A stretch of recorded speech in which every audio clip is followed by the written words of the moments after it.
Hey guys, I want to welcome you to the weekly Wednesday for the Financial Freedom newsletter, where every week, every Wednesday, we delve into something inspirational, motivational, something excerpt taken from the Financial Freedom weekly newsletter. Wherever you are, if you're listening on Spotify, on iTunes, Google, be sure to click the like, subscribe, share, comment. And without ado, let's get into the show. Hey guys, welcome to this week's podcast episode for the Financial Freedom Podcast. I'm your host, Dr. Christopher Liu. And as you know, I'm always in the marketplace for top talent, top ideas, leadership, insights, distinctions, creating a forum where authentic, organic conversations can grow and sharing it with you guys. So today I'm really happy to introduce Elise Besler, and she's a voice and embodied life and leadership coach, but more importantly, because a lot of these ideas around burnout and talking about nervous system regulation, somatic healing, parasympathetics is a fascinating concept. And I'm happy to welcome Elise to the show. Welcome. Thank you so much. I'm really happy to be here. Yeah, I'm always interested in physiology, spirituality, energy, these kind of techniques, and kind of just getting understanding where it fits in. So tell us about your story, your background, how you got started, and what you do. Yeah, I'd love to do that. Thanks for asking. This is one of my favorite questions to answer because, I've finally honed it down to a reasonable length in the answer. Well, it started way back when I was born. But yeah, essentially, I like to start, this part of my story by just saying that I started out as a painfully shy child. I used to hide behind my mother's legs, and I wasn't ever really able to speak up. When I was a kid, I just had this like crippling fear of speaking. And yet I also loved to sing. And so I had this like sort of dichotomy going on inside of my body. So I ended up studying voice, and I ended up studying, performance, and I learned how to hone, my own nervous system responses. But I also started coaching voice, and that's how I really got into this idea of understanding how the nervous system plays a huge role in our ability to be able to show up authentically in our lives. Particularly because I was working with public speakers and singers who inevitably came to me with trauma. And polyvagal theory, which is a nervous system study, tells us that every time we have trauma, we are affected at the voice and the breath level. And so I started studying and sort of diving into this world of how the nervous system can help us, show up in that authentic way. And it also, bonus, helped me in my own life as well. And I was able to really hone in on that fear of showing up and that fear of being visible. And so that's sort of how I've come to this point in my career, where I'm supporting, coaches and leaders and performers, people who really want to be visible and have that feeling of felt sense of safety when they show up in front of other people.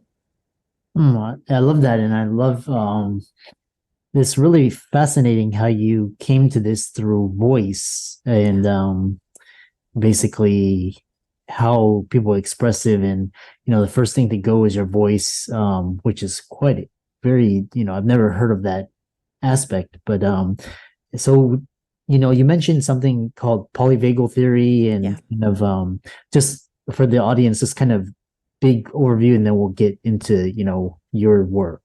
Yeah, absolutely. Yeah, polyvagal theory is a nervous system theory, a nervous system study that was founded by Dr. Stephen Porges. And I've studied with a woman named Deb Dana, who has basically taken the theory and brought it down into, for us all to be able to understand it, so that it's still very sciencey, but it allowed folks like myself who are not scientists to be able to come into the work and to be able to understand how to learn how to regulate our own nervous systems, but then also so that we can co-regulate with other people. And that's so important in leadership, right? To be able to understand what's happening in somebody else and to be able to meet that and match that in a way that feels really safe. So yeah, it's a really incredible, I always say, if anyone is curious about polyvagal theory, please check it out. There's lots of resource on the internet, but definitely check out Deb Dana's work, because she's done a great job of making it digestible for everyone.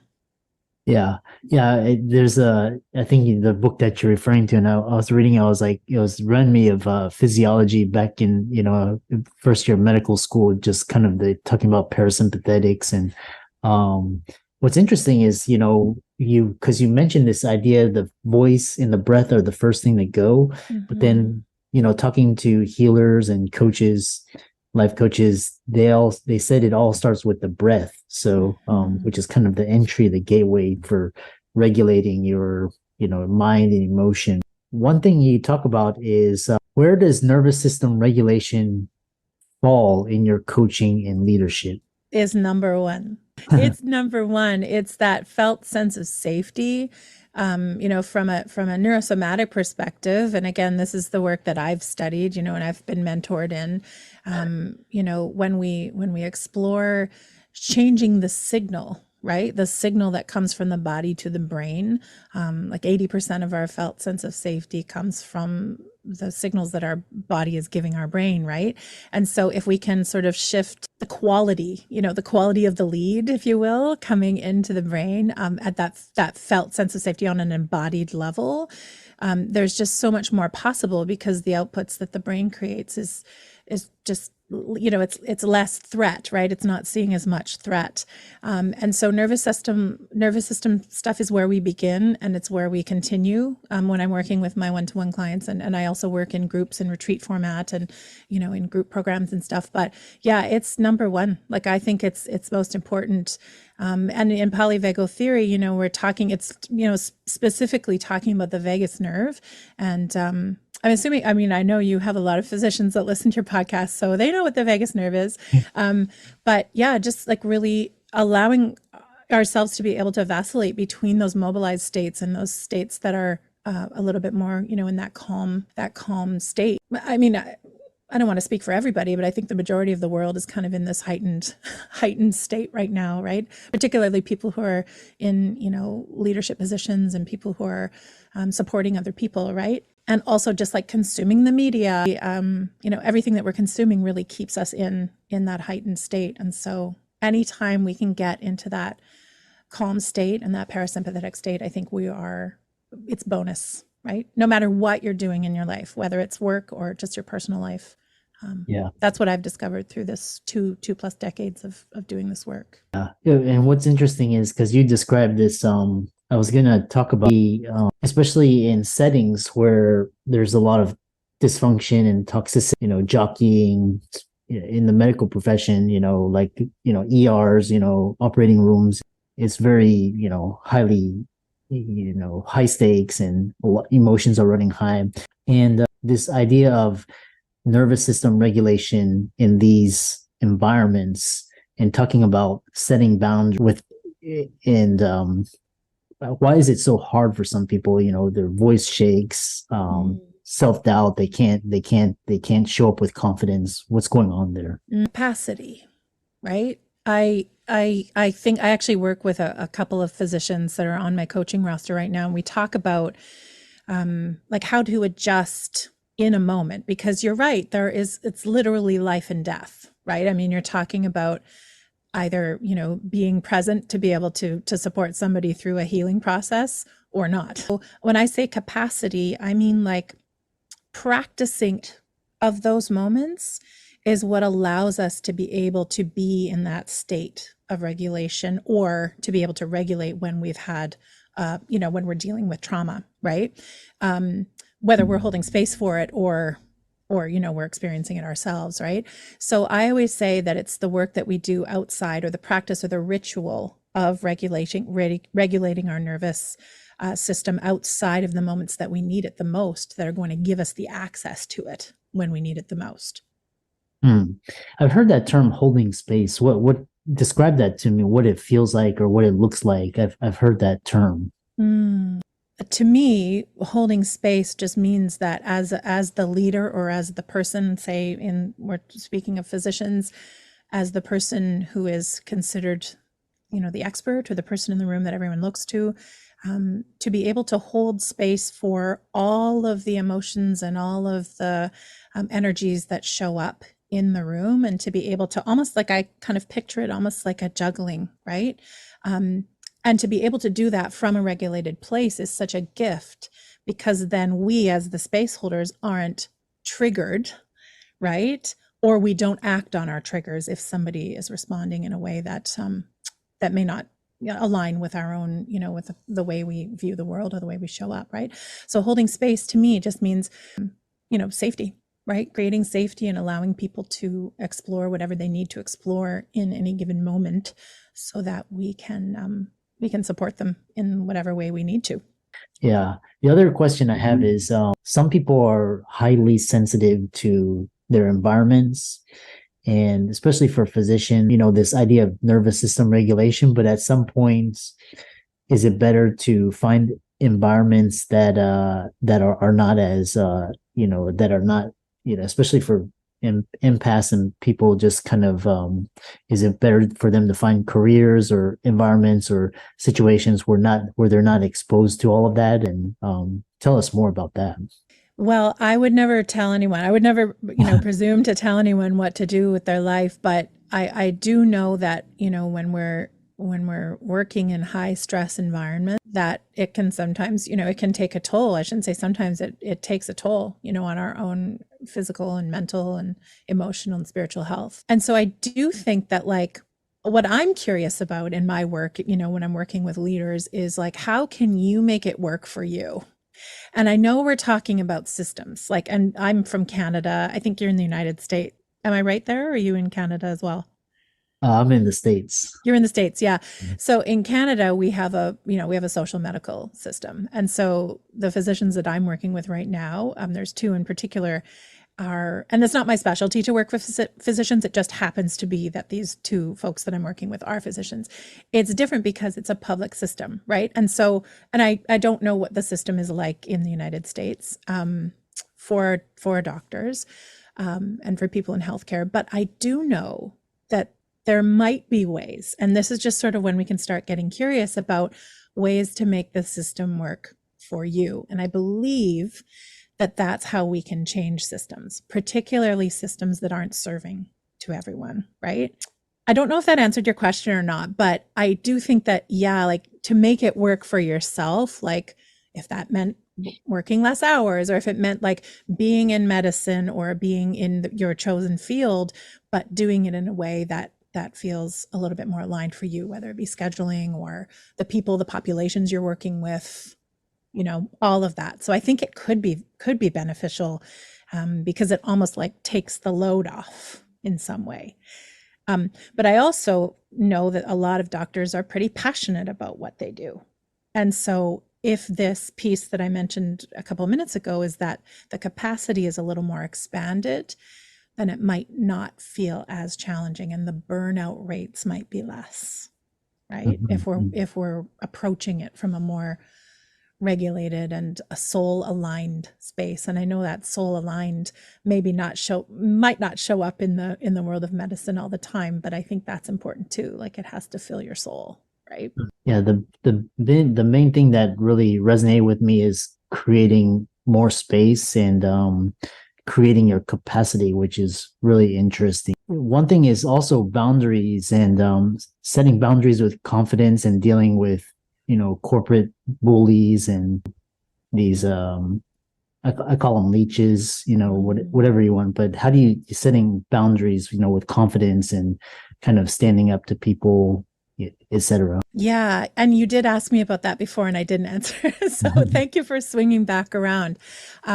What an important topic. What an important conversation. I think one of the main challenges for folks in corporate or in, even entrepreneurs, I work with a lot of coaches and entrepreneurs, is how do I, and permission to kind of use a little colorful language, Is that okay Oh, with your yeah. audience? Yeah, Okay. that's And fine. it's Yeah. not really, it's not even a swear, but I reached out on my social media platform to ask what it is that people have challenges with. And the main number one thing that folks came back with was, I want to be able to set a boundary without sounding like a dick.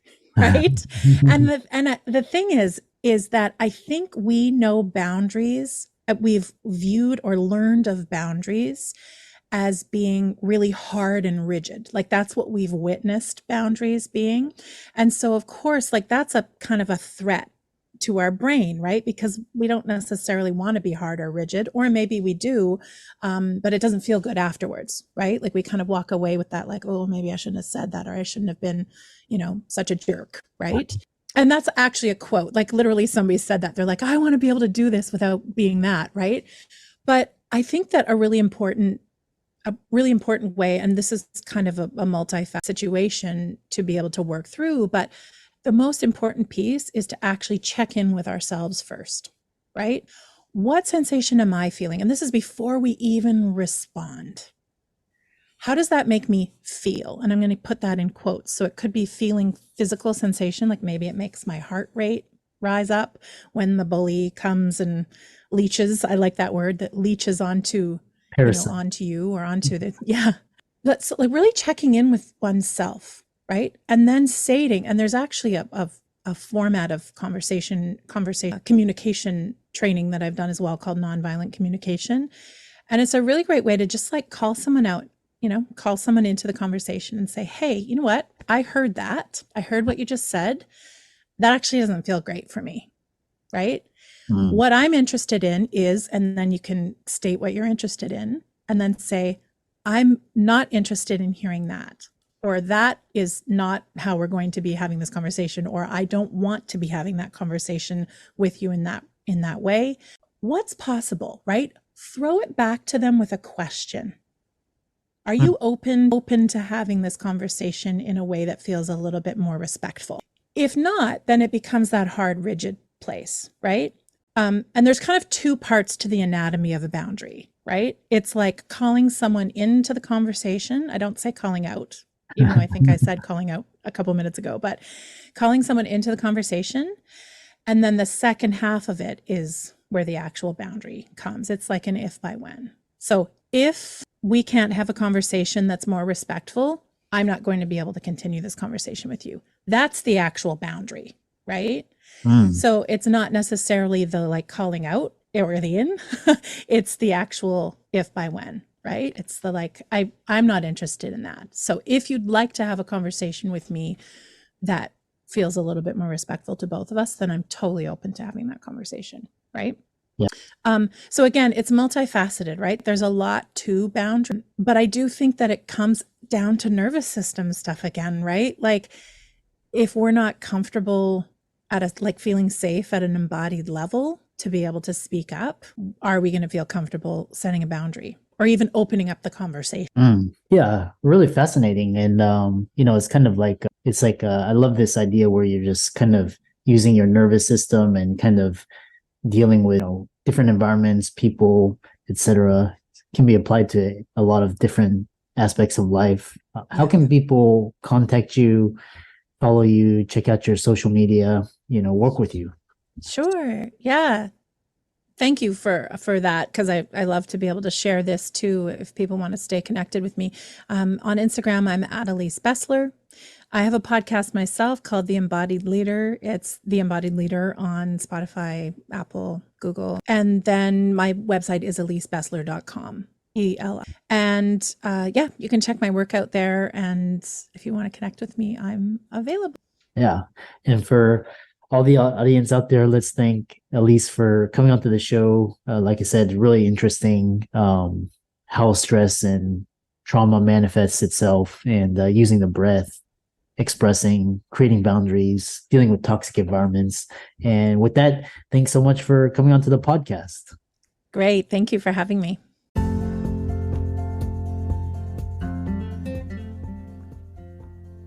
I hope you really enjoyed that wonderful, inspirational, motivational piece. Again, wherever you are listening, if you liked it, be sure to like, comment, share, subscribe. We're on everywhere: Spotify, iTunes, Google, Amazon, Audible. And without much ado, be sure to thank this show's sponsors, and we'll see you next week.